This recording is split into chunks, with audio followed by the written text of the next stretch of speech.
Well, hello, my friends, and welcome to Hope for Your Heart. This is Pastor Calvin Corbett. Here's what I want to begin the broadcast by telling you. Attitudes can be like cobwebs, which clutter up the mind and cause us to fail in the purpose of God. Or they can be like an interstate highway to an automobile, smoothing the way to our destination. You see, the choice is ours. We're going through a series I'm calling Pondering the Book of Proverbs, and today is part 2 on this matter of thriving in times of stress. Listen, there's some things in your life when it comes to stress that you cannot help but avoid. It's going to happen.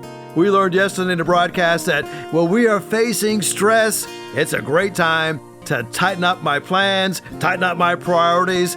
We spent a whole broadcast talking about that importance of tightening up our priorities. Now, if you missed the broadcast yesterday, go to hrcc7.org and put in yesterday's date, which is October the 18th.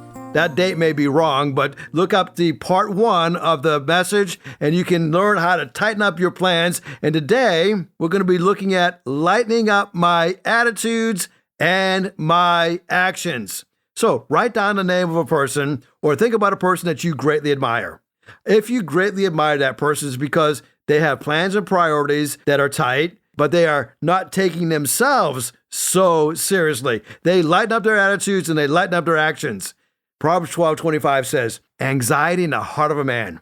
Oh, it weighs him down. Have you ever felt that? You're stressed out and all of a sudden you feel like you've lost your energy. You feel like you've lost your drive and your determination. And now your attitude has gone sour and you can't have that drive that you want. You can't get things done. Well, attitudes like cobwebs clutter the mind, cause us to fail in God's purpose. Or our attitude can be like that interstate highway that gives us a smooth way to our destination. Chuck Swindoll writes, this may shock you, but I believe the most significant decision that I can make on a day-to-day basis is my choice of attitude. It's more important than my past, more important than my education, my bankroll, my successes or my failures, my fame or my pain, what other people think of me or say about me. It's more important than my circumstances or my opinion, even more important than my position. Attitude is that single string that keeps me going or cripples my progress. It alone fuels my fire or assaults my hope. When my attitude is right, there is no barrier too high, no valley too deep, no dream too extreme, and no challenge too great for me. Well, let's look at this matter of attitude. Proverbs 14:30 says that a relaxed attitude brings life and lengthens a man's life. Proverbs 17:22 says, being cheerful keeps you healthy. It's a slow death to be gloomy all the time. So if you're in the depths of despair and you find that you're in a long time of living in a blue funk, I want you to know that that is bringing you to a slow death. I've discovered something. Life is 10% what happens and 90% of how I react. So stress is not an event. Stress is an attitude. You can take two people, put them in an exact situation. One of them is cool and the other is uptight. What's the difference? It's not the event, it's how the event is handled. How do you respond? You know, I love Psalm 23. I don't think I've ever done a funeral without quoting Psalm 23. I like the Japanese paraphrase of Psalm 23. Here it is. The Lord is my pace setter. I shall not rush. He makes me stop and rest for quiet intervals. He provides me with images of stillness, which restore my serenity. He leads me in the ways of efficiency through calmness of mind, and this guidance is peace. Even though I have a great many things to accomplish this day, I will not fret, for his presence is here. His timeliness is all important. He will keep me in balance. He prepares refreshment and renewal in the midst of my activity. By anointing my mind with his oils of tranquility, my cup of joyous energy overflows. Surely harmony and effectiveness shall be the fruits of my hours, for I shall walk in peace the peace of my Lord, and I will dwell in his heaven forever. I don't know about you, but that is a great stress reliever to me. You know, I found something else is a great stress reliever: humor.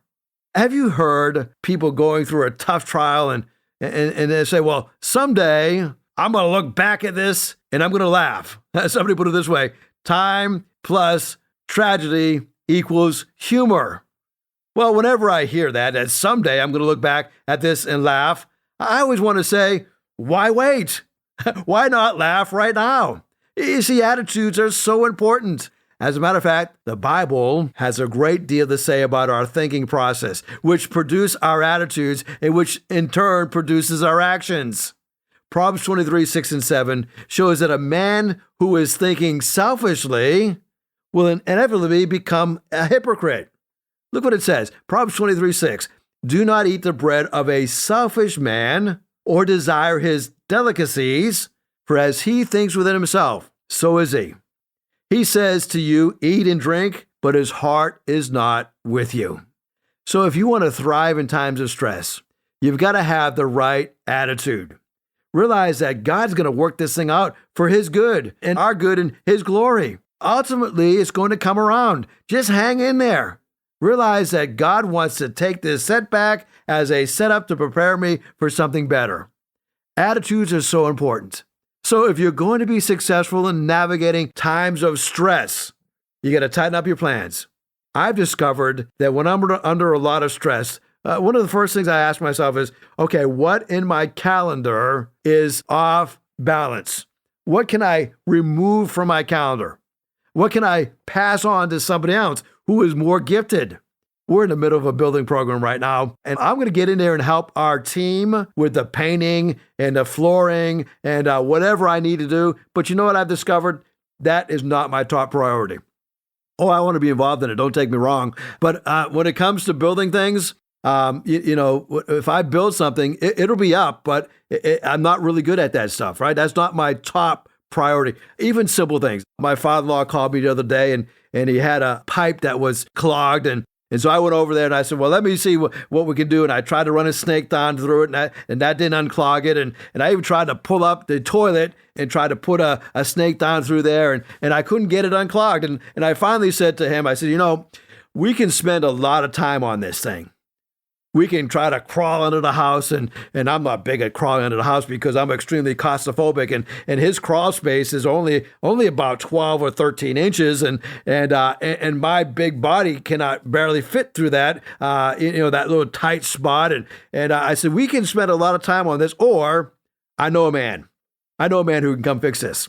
And so I said, let me call him. Picked up the phone, and I told this guy as I called him. And I says, you shouldn't pick up the phone because every time, I'm calling you, I need something. I find myself in a jam. And this guy started laughing. He says, what do you need, Pastor? I'll be glad to help you out. And I says, I got a dilemma here at my father-in-law's house, and a pipe is clogged up, and it's somewhere under the house, between the house or where the city drain is, and we can't find it. He said, no problem. I'm going to come over and fix that thing. And in a matter of minutes, he fixed something that would take us hours to fix. When I think about tightening up our plans and our priorities, you can't be somebody who's a professional at their occupation.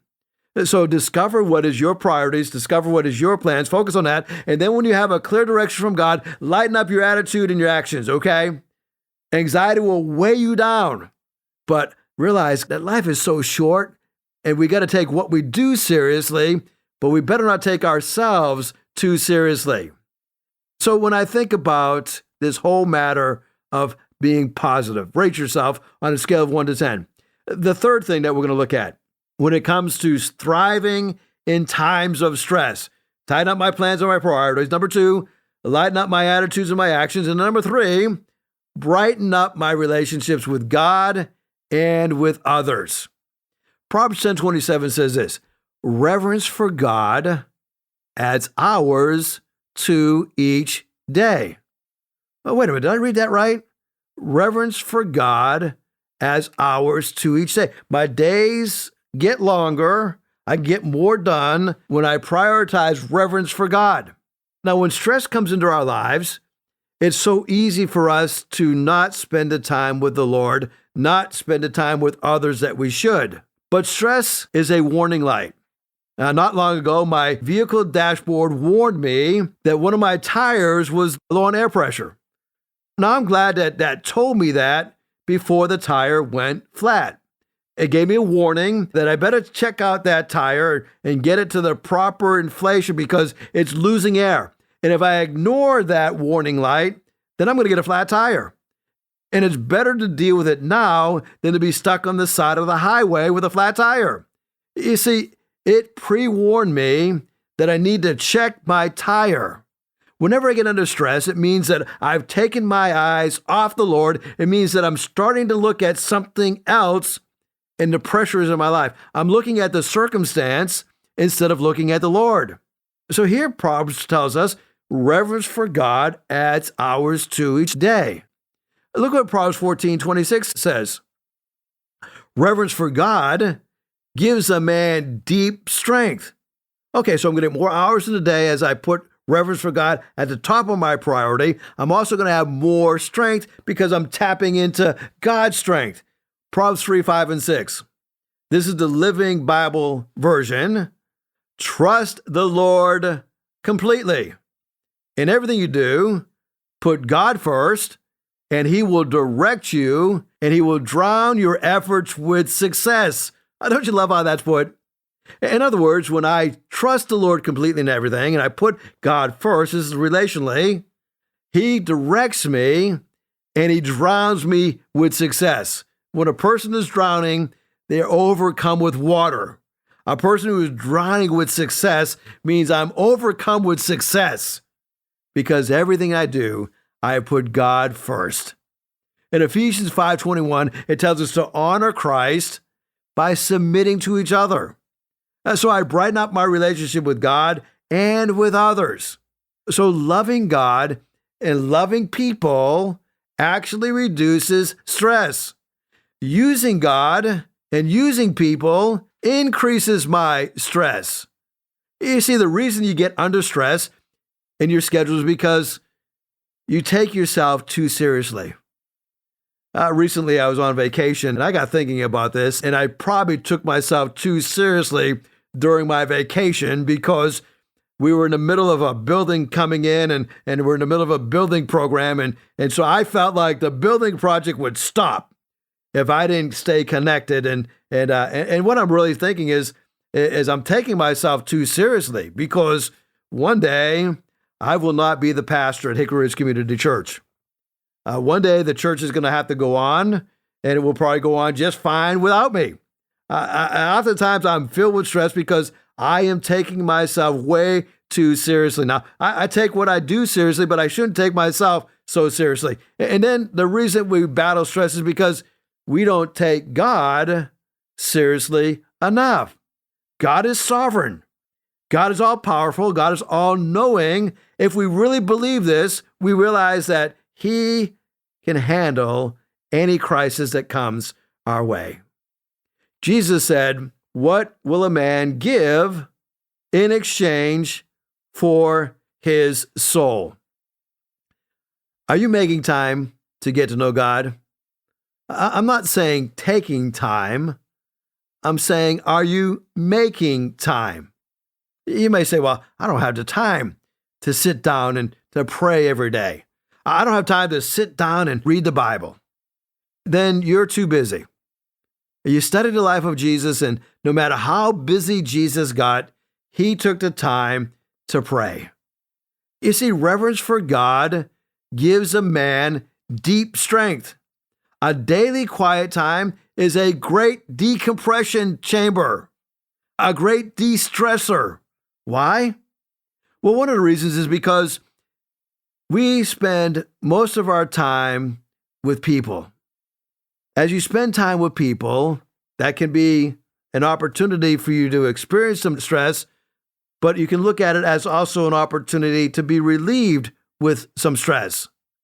Some people spend time with the wrong people, and they don't spend enough time with the Lord. They'll give listening to the radio minutes and hours in a day, but they won't spend time with the Lord. It was Corrie ten Boom who said this: "If you look at the world, you'll be distressed. If you look within, you'll be depressed. If you look at Christ, you'll be at rest." Oh, my friends, I want you to experience the rest that you can have when you are with Christ. Spending time with Christ is where we find rest. I think about how our lives can be radically changed by understanding who Christ is, understanding what Christ has done for us, realizing that He has radically changed our lives. Some people might say, well, spending time with Christ is a waste of time. And I would say that if Jesus never rose again from the dead, I would agree. It's a waste of time. As I think about the Bible and I think about what Christ has done for us, we have nothing to offer if Christ did not rise from the dead. But He did rise again from the dead. And it makes a difference in our lives on how we live our lives. You see, one day we're going to stand before God. And as I grow older in my faith, I realize that God's not going to ask me my view of the Tooth Fairy or my view of Santa Claus. I'm not going to ask me my views about holidays. And when He meets me and I meet Him, He's going to ask me, what have you done with Christ? There's only one life to live, and so soon it's going to be gone. Only what's done for Christ will last. So many times we get enamored by the big events of life and the big actions of life, and we fail to realize that all big events are comprised of small events that are done very well. Many years ago, I was going through a very difficult time, and my life was going, and it was spinning out of control. I had made some really, really bad choices, and I had made some really bad decisions. And one day I was going out, and I was always in a rush. And this particular day, as I was going out, there was a frost on the windshield, and I was in such a hurry. I didn't remove the frost from the windshield. I said, I got to go, and I was late, and so I just went. And in my haste, because I couldn't see, the vehicle that I was driving struck a person. And that person was seriously injured. And I remember thinking through that whole ordeal and the great emotion that I felt because I had inflicted so much hurt onto somebody that I lost about a year of my life because I went through a time and had a bout of depression.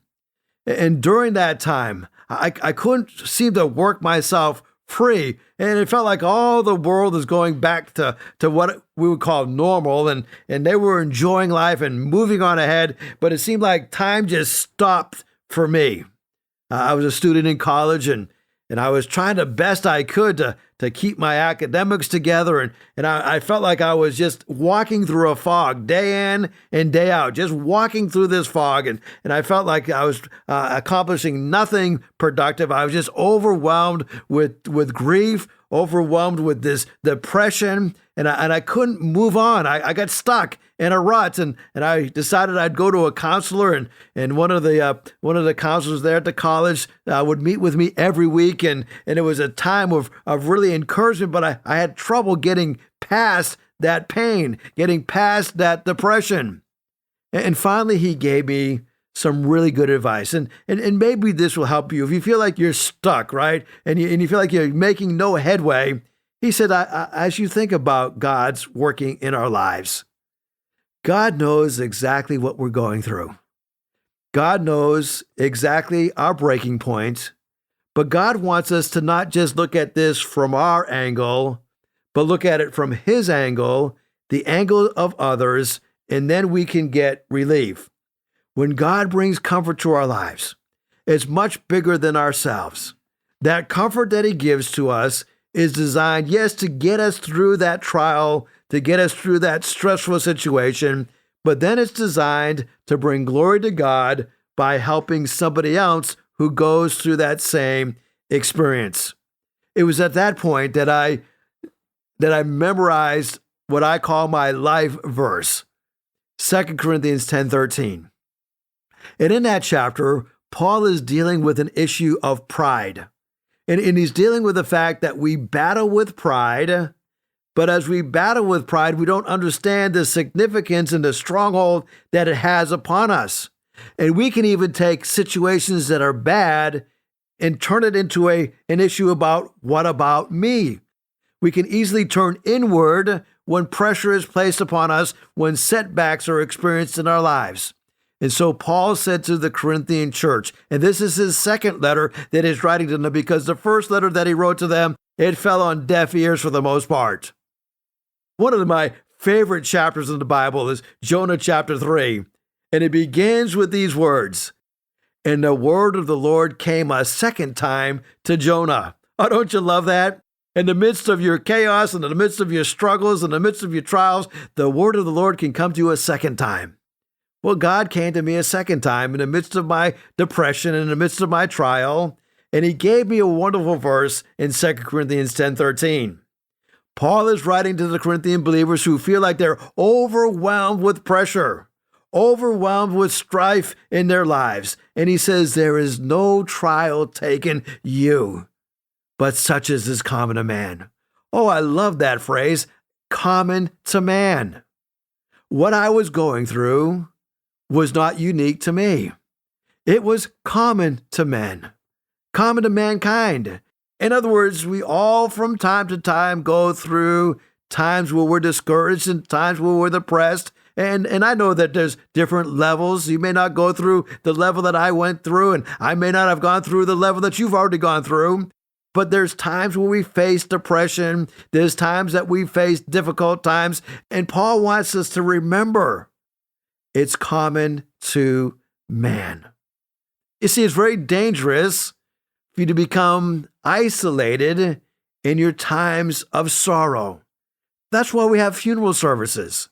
That's why we have life celebration services, and so that the family can gather together and support one another. We grieve with each other, Paul says, and one of us weeps, we weep together, and one of us celebrates, we celebrate together. You see, the trials that we go through are common to man. We may even lack faith in the midst of these trials, but God is faithful. Oh, don't you love that? When I have no faith, God is still faithful. When I throw up my hands and I don't have an answer, God is still faithful. When I don't have an answer, I can trust the one who is always faithful. God is faithful, no matter what you're going through, and he will not allow you to be tried above that which you are able, but will with that trial provide a way of escape so that you may be able to bear it. Somewhere about 12 months after going through that bout of depression, a light came on. I could see the light at the end of the tunnel. I knew it wasn't a train. I knew that God was finally bringing deliverance. In that year that I went through that difficult process, I do not want to ever have to live that again. I don't wish that upon anybody, but I will never regret the lessons that I learned during that time. I learned to trust the Lord with all my heart. I learned not to lean on my own understanding. I learned in all my ways to acknowledge him, and he directed my paths. I learned in a time like that it's okay to gather the support of others who can come along and encourage you. I had a dear friend at that time. His name is James Moffat. James has gone on to be with the Lord. But James was this unconditional friend going through that trial with me. I had an earthly father who was with me during that time of trial. You know, as I went through that time, I never realized how much my earthly dad loved me and cared about me. I took time off from work to be with me and to support me and even to go to the court proceedings that I had. It was a difficult time, but it was a time that I was able to see a side of God that I would never have seen had I not gone through that trial. Maybe you're going through a difficult time right now. Oh, I'd love to pray for you. Would you shoot me a text at 252-267-2424? 2365. If you'd like me to call you, just give me your number. I'll call you. I'll pray with you over the phone. I'd be happy to help you any way possible. Now, today's Friday, Sunday's church. So why don't you gather to worship this Sunday at Hickory Ridge Community Church, 9 o'clock or 10:45. We are right down on South Battlefield Boulevard. I'd love to see you this Sunday morning. Well, God bless you. Thank you so much for listening today. Have a great weekend.